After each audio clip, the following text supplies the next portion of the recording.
जज साहेब, ह्या प्रकरणाबाबत अधिक माहिती देण्यासाठी मी ह्या केसचे तपास अधिकारी इन्स्पेक्टर जामकर यांना विटनेस बॉक्समध्ये बोलावण्याची परवानगी मागतो. परवानगी आहे.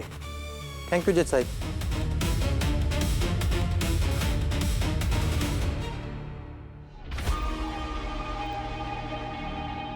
खरं सांगेन, खोटं बोलणार नाही. जसं बोलोली गाव माझ्या ज्युरिस्डिक्शनमध्ये आहेत. या गावामध्ये माणसं गायब होत आहेत. आम्ही शोध घेतोय. अगदी सुरुवातीपासून मॅक नावाची व्यक्ती गायब झाली, नंतर त्याची पत्नी, नंतर माधुरी नावाची मुलगी गायब झाली. या गायब होणाऱ्या व्यक्तींमध्ये माझ्या बहिणीचाही समावेश आहे. या सगळ्यांचा आम्ही शोध घेत होतो. आम्ही कसून चौकशी करत होतो. बातमी आली की यांची पत्नी लाली देशमुख या सुद्धा गायब आहे. आमचा तपास चालू होता. गावाने आम्हाला तपासात कधी सहकार्य केलं नाही. काय माडकाठी आणली, या माणसाला पाठीशी घातलं. खबरदारी म्हणून आम्ही लोकांना सांगितलं, उत्सव करू नका, मिरवणुका काढू नका. कोणी आमचं ऐकलं नाही. जे साहेब, आत्ता सुद्धा हा खटला इथे चालू असताना पोलिसांच्या विरोधात, माझ्या विरोधात घोषणाबाजी तिकडे चालू.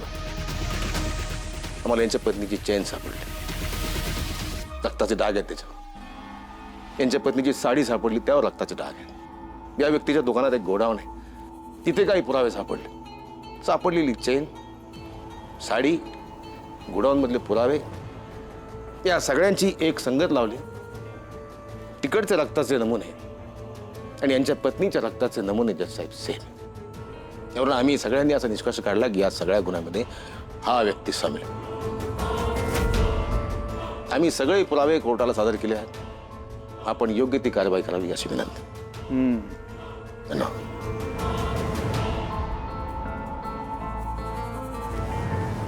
ॲडव्होकेट जीवन, तुम्हाला अजून काही बोलायचंय?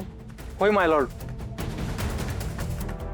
जज साहेब, सादर केलेले सर्व पुरावे आणि इन्स्पेक्टर जामकर यांची साक्ष यावरून तर हे सिद्ध होतंय की गोपाळच्या पत्नीबाबत जे काही घडलं त्याच्या मागे ह्याचाच हात आहे.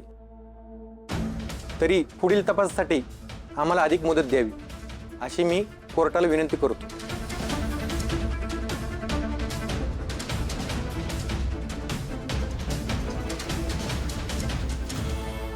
सादर केलेले पुरावे आणि इन्स्पेक्टर जामकर यांची साक्ष यावरून तर संशय गोपाळवरच जातोय.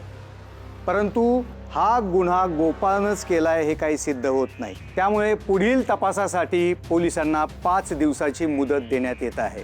तोपर्यंत गोपाळ पोलीस कोठडीतच राहील.